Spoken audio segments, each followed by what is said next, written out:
Hey guys, it's Charlie.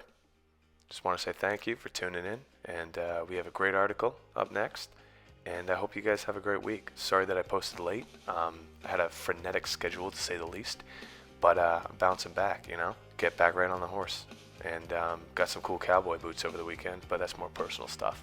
Anyways, here's the article. On the evening of January 22nd, 2024, Netflix made the unexpected announcement that Scott Stuber, chairman of the film division, would be departing in March. This sudden departure sent a strong message regarding his approach to theatrical strategies and the direction of Netflix's business strategy under the leadership of Ted Sarandos, CEO. Initially, the move appeared perplexing.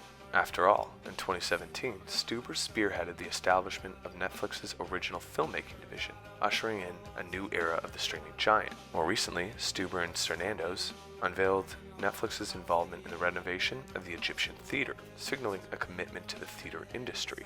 However, there seemed to be more to the situation than meets the eye, as recent revelations left many puzzled. Perhaps, in reality, the entire scenario better fits the description of a glass onion, something that is multi-layered yet completely transparent. The Glass Onion Incident. When Rian Johnson presented the polished script Glass Onion, A Knives Out Mystery to Scott Stuber's desk in early 2022, Stuber couldn't have been more thrilled. Holding the sequel to the box office hit Knives Out, Stuber's primary concern was securing a theatrical release for the film. In 2019, Knives Out was distributed by Lionsgate and achieved global earnings exceeding $300 million, with a theatrical release in over 3,000 theaters across the US and Canada. Fast forward to 2022, and Netflix began to recognize the potential of Glass Onion as a unique test case, an exclusive theatrical release for a highly anticipated film that could drive up Netflix's subscriber count as viewers would turn to the platform to rewatch the film or similar content. Stuber initiated discussions with executives from various theater chains, and with one thing was on this guy's mind, and that was, this is a Netflix original film made for theaters. He was a bit of a pioneer in a sense. However, Stuber encountered resistance from Netflix CEO Ted Sarandos. In October of that year, Sarandos drew the ire of theater owners with comments made during an earnings call, reaffirming Netflix's commitment to a non-theatrical strategy. Sarandos stated, "We make movies for our members, our subscribers, and we really want them to see them on Netflix."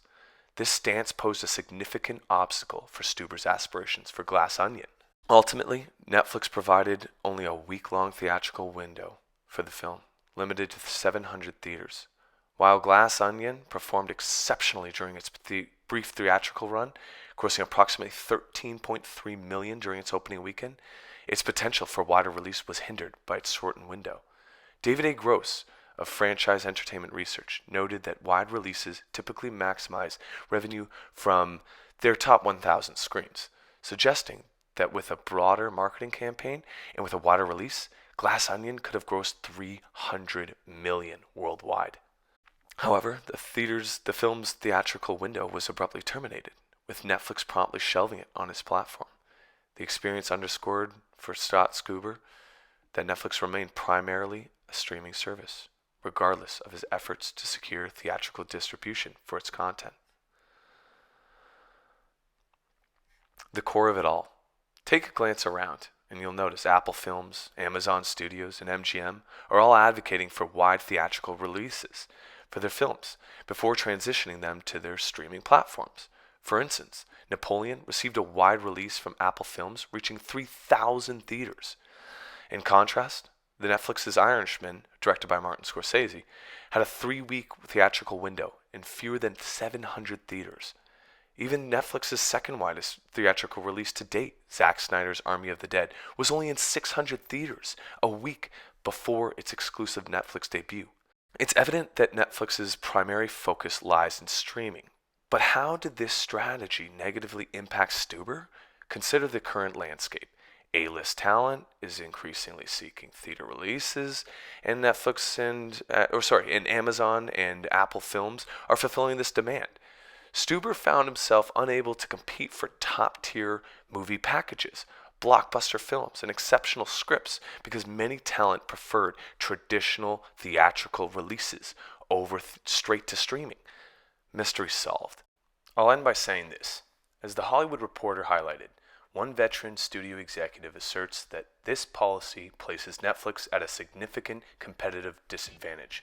Movies undeniably have a greater impact when released in theaters, and filmmakers are weary of creating content for streaming platforms that simply evaporates. Where will Scott Stewart find himself in March? Only time will tell. But for now, he appears to be making a definitive choice, favoring one distribution method over the other. It's up to you at the end of the day, and Ambler's cut poses the question: is this decision conducive to long-term success, or will it fail miserably?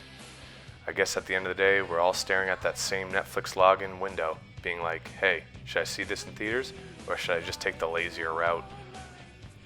Anyways, that's my 2 cents. Have a great week. Love you.